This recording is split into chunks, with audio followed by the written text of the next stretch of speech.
Hi, I'm Mike from thesubstream.com, and it's hotDOCS week here on our website. And as such, there's two films that I want to talk about today, both in some way about the phenomenon of video on the internet and the way that it's consumed in these small, bite-sized little packages with no context except for maybe a little line and some tag words beside the YouTube video thing, and the effect that it can have on the people involved, people who had no idea of the infamy that would come as a result of being the Star Wars kid or Tay or that panda that sneezed and scared its mom panda really bad.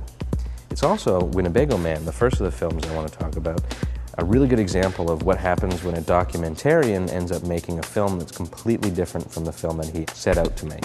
So Winnebago Man is, of course, about Jack Rebney, the Winnebago Man, and he was a pitchman in was it a corporate video? I think so, or like an infomercial. For Winnebago RVs back in the 80s or early 90s. When was it? Late 80s. Late 80s. What you need to do to give context to this review is open up a new tab. If you got Firefox, get a new tab, go to YouTube, search Winnebago Man.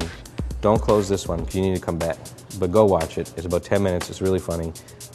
Full of swears, though, so if you're in a board meeting, don't do it. Just go do it now and watch out swears. Come back.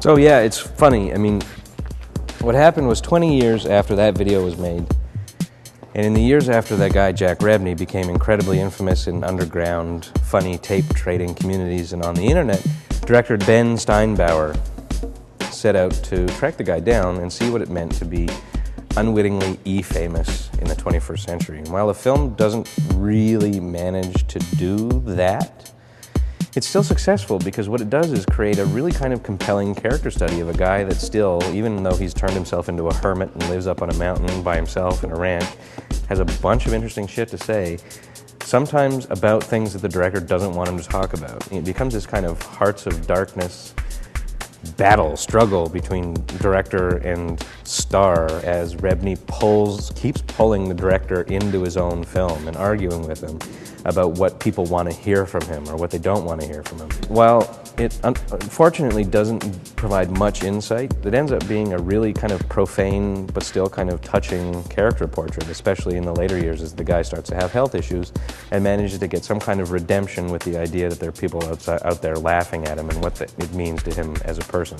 And find out that they kind of like him. They're not laughing at him, they're laughing in some way, other way at him. What's your score? Oh yeah, my score is 7.7 out of 10. The second film I want to talk about is Best Worst Movie, which is directed by a guy named Michael Stevenson, who when he was 10 years old in 1990, starred in what was later decided scientifically to be the worst film ever made, Troll 2. I mean, this film has a 0% score on Rotten Tomatoes, and that's a shot that's in the film of 0. And he woke up one day and realized that he was this child star of the worst film ever made and decided to see how being in the worst film ever made affected the rest of the cast and the people that produced it and wrote it. So they kind of went around the country as the film, which in the years intervening has found an audience that appreciates it, kind of ironically. It's touching because they realize that, hey, there's people that like this film in a way, and they want to watch this film, and they want to meet the people that were in it. It's kind of a little bit moving and a little bit touching. But what saves the film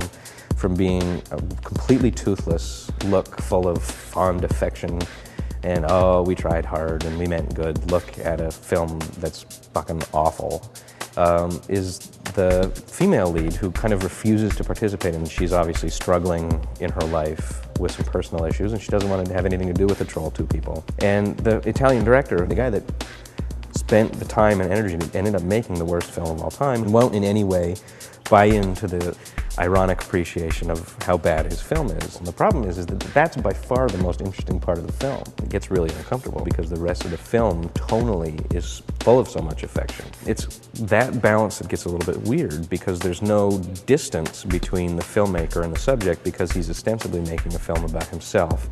They've had these screenings of the film, like the one that Mike Stringer went to, our tech guy, when he saw it live. He had a great time. It was a riot.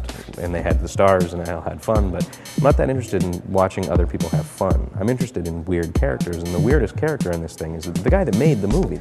And that's not explored nearly enough. So the whole film kind of ends up feeling a little bit soft and warm and fuzzy and ends up being full of affection, but not nearly as interesting as it should have been. So I give it a 7.6 out of 10. And if you can see it live with an audience, do so, because it's turning into the next Rocky Horror Picture Show, full, fun, going crazy screening. So go see it.